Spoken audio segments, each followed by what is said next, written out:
வீட்டில் எல்லாருக்கிட்டேயும் வந்துட்டு அவங்களே மொத்த இன்வெஸ்ட்மெண்ட்டுமே கூட பண்ணிடுவாங்க. ஏன்னா மாறன் அவங்களுக்கு அவ்வளோ பிடிக்கும் அப்படி இப்படின்னு சொல்லிட்டு சொல்ல அவ்வளோலாம் அவங்க பண்ண வேண்டாம். ஏன்னா வந்துட்டு அவங்களே பண்ணிட்டா அவங்க தான் மொத்தத்தையும் இது பண்ணுற மாதிரி இருக்கும். நம்ம எதுவுமே செய்யாத மாதிரி இதுவாக இருக்கும். அதனால் வந்துட்டு நம்ம எதுனா இன்வெஸ்ட்மெண்ட் பண்ணணும். இதில் பாதி நம்ம பண்ணிக்கலாம், கொஞ்சம் மட்டும் அவங்கக்கிட்ட வாங்கிக்கலாம் அப்படின்னு சொல்லிட்டு வீரா ஒரு பக்கம் சொல்கிறாங்க. ஆனால் அதுக்கு பணம் நம்மக்கிட்ட இல்லையேன்னு யோசிக்கிறாங்க.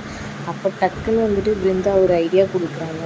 அதான் கார்த்திக்கோட சர்டிஃபிகேட்ஸ் எல்லாம் இருக்குல்ல, அதை வச்சு நம்ம வந்துட்டு பேங்க்கில் லோன் வாங்கிடலாம் அப்படின்னு சொல்லிட்டுருக்காங்க. சூப்பர் ஐடியா, வாங்க கார்த்திக் போகலான்னு சொல்கிறாங்க. ஐயோ பிருந்தா சொல்கிறது கேளுன்னு கார்த்திக் ஏதோ சொல்ல வராரு. ஆனால் இல்லை வேணான்ற மாதிரி, நீங்கள் வாங்க சர்டிஃபிகேட் எடுங்க, நாளைக்கே நம்ம வந்துட்டு அப்ளை பண்ணிடலாம் அப்படின்ற மாதிரி சொல்லிகிட்டு இருக்காங்க. ஆனால் கார்த்திக் வந்துட்டு இல்லை, நான் சொல்கிறது கொஞ்சம் கேளு, அவங்களே எவ்வளோ வேணால் பணம் கூட கொடுத்துருவாங்க, அதனால் நம்ம வந்துட்டு இதெல்லாம் வைக்கணும்னு அவசியமே இல்லை அப்படி இப்படின்னு சொல்லி சமாளிக்க பார்க்குறாரு. அப்போ இங்கே வந்துட்டு அதெல்லாம் முடியாதுன்னு சொல்லிட்டு பிருந்தா சொல்ல, அப்போ அவங்க அப்பா கிட்டே வந்துட்டு எங்கடா சர்டிஃபிகேட்டு அப்படின்னு சொல்லிட்டு அவங்க அத்தை கேட்க, இல்லை அத்தை அந்த சர்டிஃபிகேட்டு எனக்கு தெரிஞ்சு விஜய் பக்கம் வச்சுட்டு போன்னு நினைக்கிறேன், எங்கே வச்சேன்னு எனக்கு சரியாக ஞாபகம் இல்லை, நான் தேடுறேன் அப்படின்ற மாதிரி சொல்லி நடிக்கிறாரு.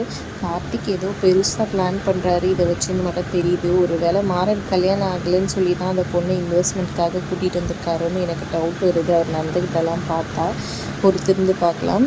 இன்னொரு பக்கம் பார்த்திங்கன்னா, இங்கே வந்துட்டு நைட்டு வந்துட்டு உத்தரம் கொடுத்துட்ருக்காங்க. கண்மணி காலுக்கு அவங்க அம்மா அடிப்பாவி எப்படி வேலை வாங்கியிருக்கா பாருன்னு கடுப்பாயிட்டு இருக்கிறாங்க.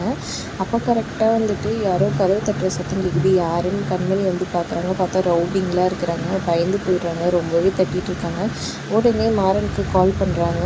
மாறன் வந்துட்டு வெளியே தான் எங்கேயோ இருக்கிறாரு. அண்ணி நான் இன்னும் 5 நிமிஷத்தில் வந்துடுறேன், நீங்கள் பீரோக்கு மேலே ஒரு பொருள் இருக்கும் போய் எடுங்கன்னு சொல்கிறாங்க. பார்த்தா அருவாள் இருக்குது. யாராச்சும் மீறிட்டு உள்ளுக்குள்ளே வந்தாங்கன்னா ஒரே போட்டுருங்க, நான் எதுவாக இருந்தாலும் நான் பார்த்துக்கிறேன், எத்தனை பேர் வந்தாலும் சரி அப்படின்ற மாதிரி சொல்லிடுவாங்க. சரி ஓகேன்னு வீராவும் தைரியமாக அந்த வருவாள் எடுத்துகிட்டு போகிறாங்க. அப்போ அவங்க அம்மா என்னடி இதெல்லாம் வேணாடின்னு சொல்கிறாங்கம்மா, தள்ளி போமா, எத்தனை நாளைக்கு நம்ம பயந்துகிட்டே இருக்குதுன்னு சொல்கிறாங்க. கரெக்டாக எல்லாம் உடச்சிட்டு வந்தோடனே கொஞ்சம் கண்மணி பயப்படுறாங்க. ஆனால் கிட்டே வந்தோடனே தூரம் போயிடுங்கன்னு தடுக்க ட்ரை பண்ணுறாங்க. ஆனால் அவனுங்க கத்தியை பிடுங்கிட்டுறானுங்க. அப்புறம் அவங்க அம்மாவை கட்டையிலே அடிச்சிடுறாங்க. கரெக்டாக கண்மணி அடிக்க வரும்போது மாறன் வந்துடுறாரு.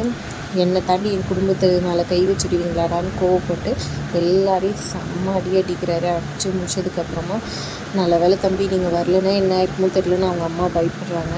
இங்கே பாருங்கள், நீ இதுக்கு மேலே இங்கே இருக்க வேணாம் ப்ளீஸ், தயவு செஞ்சு வாங்க, நீங்கள் என் அண்ணன் கூட சேராது உங்கள் இஷ்டம், ஆனால் வந்துட்டு குழந்தையும் நீங்களும் ரொம்ப முக்கியம், ப்ளீஸ் வாங்க அம்மா, நீங்களும் வந்துடுங்கம்மான்னு சொல்லிட்டு 2 பேரையும் கூப்பிட்டுக்கிட்டு கிளம்புறாரு. காரில் வந்துருக்கிறத பார்த்து என்னடா காரெல்லாம் புக் பண்ணியிருக்கேன், நம்ம இருக்க நிலமைக்கு காரெல்லாம் தேவையான்னு சொல்லிட்டு வீரா கேட்க, இப்போ தேவை தான், ஒருத்தர் வந்திருக்காங்க, ராகவா சிரிடான்னு சொல்லிட்டு கதவை திறந்துட்டு வாங்கன்னு சொல்லி கூப்பிட்றாங்க. பார்த்தா அந்த கண்மணி இருக்கிறத பார்த்தோன்னா எல்லோரும் ஷாக் ஆகிடுறாங்க. இனிமேல் அண்ணி நம்ம கூட தான் இருப்பாங்கன்னு சொன்னாலும் மொத்த பேருமே சந்தோஷப்படுறாங்க. ஆனால் நம்ம இருக்கிற நிலமையில இப்படிறான்னு வள்ளி கேட்க, அத்தை இதெல்லாம் பார்த்துக்கலாம் அத்தை, காரணமாக தான் கூட்டிகிட்டு வந்திருக்கேன், ஆரத்தி எடுத்துகிட்டு வாங்கன்னு ஆரத்தி எடுத்து கண்மணியும் உள்ளே கூட்டிகிட்டு வராங்க. சந்தோஷமாக இதை பார்த்து விஜய் காண்டாயிடுறாங்க. என்னடா இது, என்ன பண்ணாலும் இவளுக்கு சந்தோஷமாகிடுறாங்களேன்னு சொல்லிட்டு கடுப்பாயிட்டு இருக்காங்க. அதோட எபிசோட் முடியுது. தேங்க்ஸ் ஃபார் வாட்சிங்.